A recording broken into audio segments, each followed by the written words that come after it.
Pagod man at nananakit ang katawan, walang pagsidlan ng saya ng dalawang Paris-bound Pinoy athletes na sina Carlo Paalam at Hergy Bacyadan.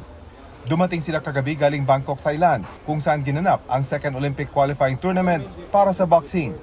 Sobrang saya po kasi lalo na sa mga coaches ko po tsaka mga teammate namin po. Grabe, sobrang ang sarap sa pakiramdam.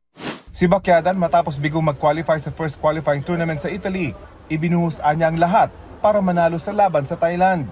Siyempre, first time ko and pride ako ng Kalinga kaya talagang doon yung pressure. Sabi ko, sasayangin ko pa ba to?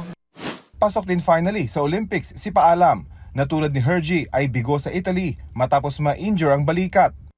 Na-discourage din po ako kasi paano ko i-handle yung injury ko po kasi masakit pa talaga. Dahil sa kanila, 5 boksingerong Pinoy na ang pambato ng Pilipinas sa Paris Olympics. Ayon kay National Coach at 1992 Boxing Olympian Ronald Chavez, malaki ang tsansa ng Pilipinas na makagold dahil marami sa makakalaban ng ating mga boksingero ay nakalaban o nakasama na nila sa mga training camp.